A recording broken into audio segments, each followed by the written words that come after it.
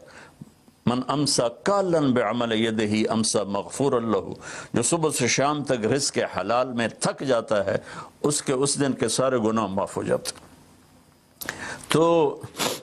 میں وزیر اعظم صاحب سے اپیل کروں گا کہ پوری قوم سے جیسے ڈونیشن مانگا ہے ایسی پوری قوم سے چلے۔ میں آپ کی طرف سے اپیل کرتا ہوں کہ کل یا آج رات رمضان کی آئے گی، ساری قوم 2 نفل پڑھے اپنے اپنے گھروں میں، اور ایک تسبیح لا الہ الا انت سبحانک انی کنت من الظالمین، جس کو یاد ہے پڑھ لے، جس کو نہیں یاد ہو استغفر اللہ کی ایک تسبیح پڑھ لے، اور پھر سب اللہ کے سامنے ہاتھ جوڑ کے معافی مانگے۔ اور اللہ تعالیٰ کہتا ہے ما من یوم الا والبحر یستاذن فی ان یغرق ابن آدم، روزانہ، یہ مسند احمد کی روایت، روزانہ سمندر کہتا ہے یا اللہ اجازت دے میں چڑھ جاؤں اور ان کو بہا دوں۔ والارض تستاذن فی ان تبتلعہ، زمین کہتی ہے اللہ مجھے اجازت دے میں ان بے حیاؤں کو نگل جاؤں، ان جھوٹوں کو، ان بدماشوں کو، اس مافیا کو میں نگل جاؤں۔ تو والملائکۃ تستاذن فی ان تعجلہ وتہلکہ، فرشتے اللہ سے کہتے ہیں یا اللہ تو ہمیں اجازت دے ہم ان کا صفایا کریں۔ میرا اللہ کہتا ہے دعو عبدی فانا عالم بعبدی منکم، جاؤ جاؤ اپنا کام کرو، یہ میرا بندہ ہے اور میں جانوں میرا بندہ جانے۔ ان کان عبدکم فشانکم بہی، تمہارا بندہ ہے تو مار دو، ان کان عبدی فمنی ولی منی ولی عبد، اگر میرا ہے تو میں انتظار کروں گا، میں انتظار کروں گا۔ پچھلی قوموں میں ایک طوائف نے کتے کو پانی پلایا تو اللہ نے اس کی بخشش کر دی، معاف، ہم تو مائل بکرم ہیں، کوئی سائل ہی نہیں، کوئی مانگنے والا تو ہو۔ ان 4 چیزوں نے ہماری ہر چیز بکھیر دی، توڑ دی۔ کسی بھی قوم کے لیے جھوٹ، بددیانتی، بے حیائی اور رزق حرام یہ ان کو تباہ و برباد کر دیتا ہے، اور کوئی قوم سچائی، دیانتداری، پاک دامنی اور رزق حلال پر ہوگی تو اللہ کا سایہ ان پر چھا جائے گا، اور دنیا کی کوئی طاقت ان کی طرف آنکھ اٹھا کر نہیں دیکھ سکتی۔ ہم تو اجڑے چمن کے مالی ہیں، عمران خان کو اجڑا چمن ملا ہے، کہاں تک آباد کر سکے گا، اللہ اس کی مدد کرے۔ چمن کے تخت پر جس دم شہ گل کا تجمل تھا، ہزاروں بلبلیں تھی باغ میں، ایک شور تھا، غل تھا، کھلی جب آنکھ نرگس سی نہ تھا جز خار کچھ باقی بتاتا باغ ماں رو رو یہاں غنچہ یہاں گل تھا یہاں غنچہ یہاں گل تھا۔ ابھی عمران صاحب نے یرموک کی اور قادسیہ کی بات کی، کتنے تھے؟ 30,000 تھے خالد ابن ولید کے کمانڈ میں، اور سامنے باہان جو تھا وہ 3 لاکھ کا لشکر لے کر آیا ہوا تھا، اور قادسیہ کے میدان میں بھی 30,000 صحابہ تھے، اور ادھر سے جو رستم تھا وہ 3 لاکھ کا لشکر لے کر آیا ہوا تھا، ان کے ساتھ اللہ تھا۔ ہم اللہ کو ساتھ لیں، سارے اسباب اختیار کریں۔ مالداروں سے کہتا ہوں، میں نے اپنا کلپ الگ ریکارڈ کرا ہے کہ اس سال ساری زکوٰۃ ان غریبوں میں تقسیم کریں۔ آپ تک تو ہر آدمی نہیں پہنچ سکے گا، اپنے اپنے علاقے میں جو مالدار لوگ ہیں وہ اپنی زکوٰۃ غریبوں میں ان میں تقسیم کریں، ان کے گھر جا کر دیں۔ کسی ایک کی دعا لگ گئی نا تو 7 نسلیں ہماری آباد ہو جائیں گی۔ تو بس میں معافی چاہتا ہوں، آپ نے مجھے کافی دیر بٹھایا تو میں نے بھی تھوڑا سا آپ کا ٹائم لے لیا، تو آپ درود شریف پڑھیں اور ہم اللہ کی بارگاہ میں دعا کرتے ہیں۔ اللهم صل على محمد وعلى آل محمد كما تحب وترضى اللهم لك الحمد كما أنت أهله وافعل بنا ما أنت أهله إنك أهل التقوى وأهل المغفرة۔ اے میرے رب، ہمیں تسلیم، تو ہم سے ناراض ہو گیا، تو نے سمجھایا ہم کوئی نہ سمجھا، تو ہمیں بلاتا رہا، ہم نے پیچھے مڑ کے نہیں دیکھا، تو نے ہمیں حرام سے روکا، ہم نے ہر حرام کو اپنا کاروبار بنایا، تو نے بے حیائی سے روکا، ہماری نسل نے کپڑے اتار دیے، تو نے رزق حلال کا کہا، ہمارے تاجر سود میں ڈوب گئے، دھوکے میں ڈوب گئے، طاقتور ظالم بن گیا، مظلوم کی فریادیں صرف تیرے تک تو آتی تھی، ہماری تو عدالتیں ظالم ہیں یا اللہ، ہماری تو عدالتیں ظالم، ہمارا قانون ظالم ہے، ہم سارے ظالم ہیں، غریب بھی، امیر بھی، مرد بھی، عورت۔ یا اللہ، اس آفت کو ہم وینٹیلیٹر سے نہیں ٹال سکتے، ویکسینیشن سے نہیں ٹال سکتے، یہ تو نے بھیجی ہے، تو ہی سے ٹالے گا۔ یا اللہ، تو علی کل شیء قدیر ہے، تو فعال لما یرید۔ میرے مالک، ہم تو اپنی طاقت سے کرسی سے اٹھنا چاہیں تو اٹھ نہیں سکتے، لیٹنا چاہے تو لیٹ نہیں سکتے۔ یا اللہ، زندگی موت تیرے ہاتھ میں، عزت ذلت تیرے ہاتھ میں، تو ہواؤں کا مالک، تو پانیوں کا مالک، تو سمندروں کا مالک۔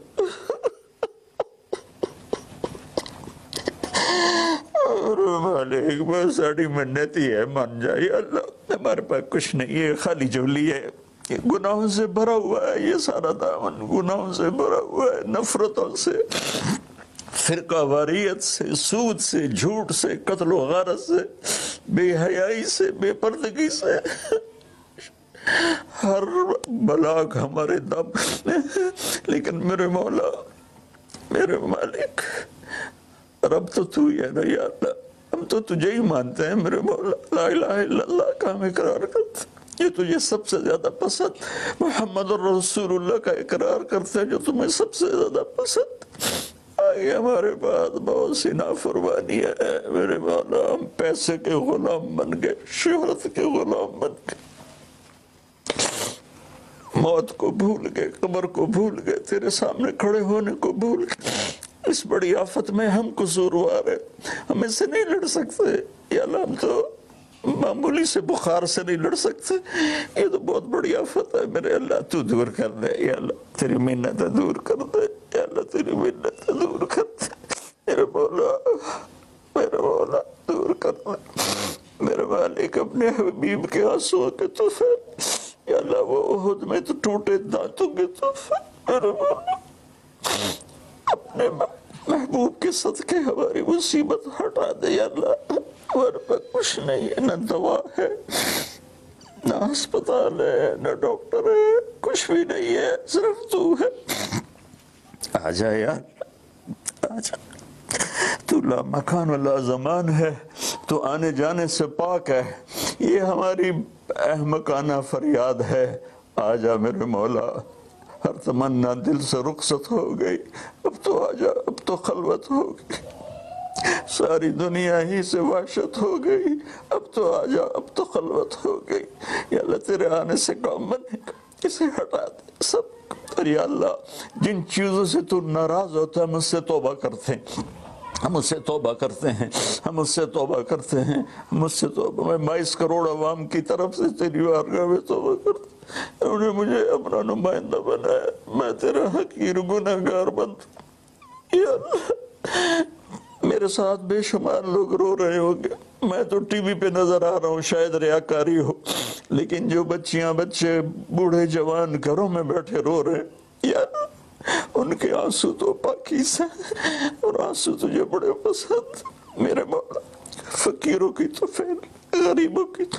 بوڑھوں کی تو فیل، اپنے ان نیک بندوں کی تو فیل جو راتوں کو تجھے یاد کرتے ہیں، جن کی دامن گناہوں سے صاف ہے، ایسے بندوں سے ہمارا دیس بھرا ہوا ہے، خالی نہیں ہے یا اللہ، لیکن اکثر تو ہم نافرمان ہیں، یا اللہ تو ہمیں معاف کر کے اس آفت کو ٹال دے، اس کا علاج ہمیں دے دے، یا اپنے غیب سے اس کو ہٹا دے، تو ہر چیز پر قادر ہے، تو حکومت کی مدد فرما،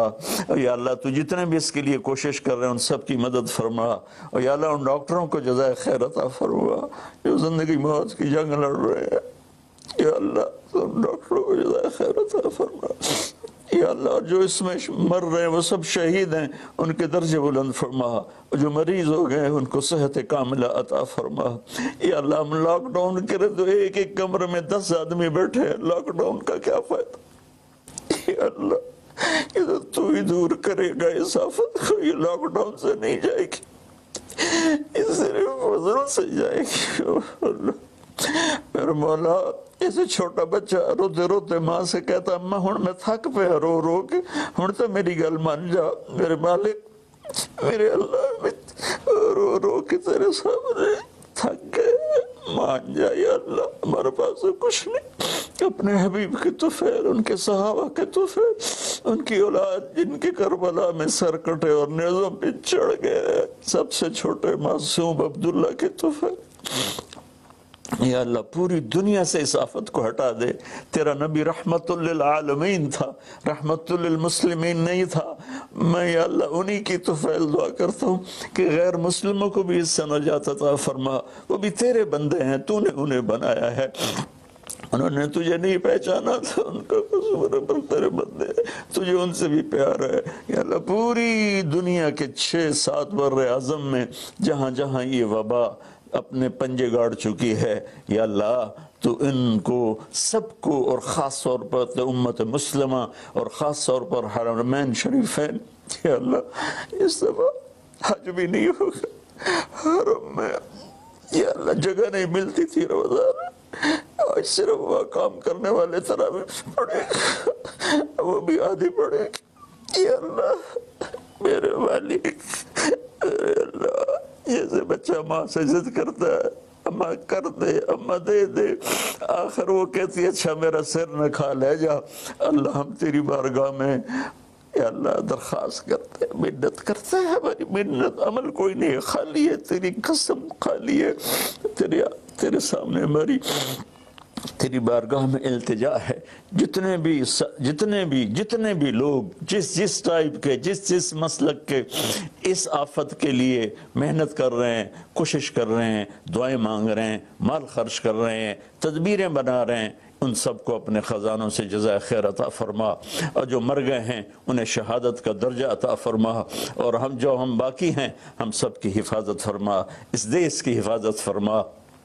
اس کو سچائی سے منور فرما، اس کو یا اللہ دیانتداری سے خوبصورت بنا، اسے حیا اور پاک دامنی کے ساتھ گلشن بنا، اسے رزق حلال کے ساتھ جنت کا راستہ بنا، اور جو ہمارے چلے گئے ان کے درجے بلند فرما، یا اللہ امت کے ہر طبقے کو میرے مولا، ہر طبقے کو میرے آقا اپنی نظر محبت عطا فرما، اور نظر غضب کو ہم سے واپس لے لے، اور جتنے مریض بن چکے ہیں ان کو شفا عطا فرما، ان کو صحت عطا فرما، صلی اللہ، اور جن لوگوں نے ابھی پیسے دیے ہیں ان سب کو اپنے خزانوں سے جزائے خیر عطا فرما، اور جتنے شرکائے مجلس تھے وزیر اعظم سمیت جتنے بھی شرکائے مجلس نے اس میں احساس پروگرام میں حصہ لیا، ان سب کو، ان کی اولادوں کو دنیا اور آخرت کی ہر خیر نصیب فرما، ہر شر سے بچا، وصلی اللہ تعالی النبی الکریم وعلی آلہ وصحبہ اجمعین برحمتک یا ارحم الراحمین۔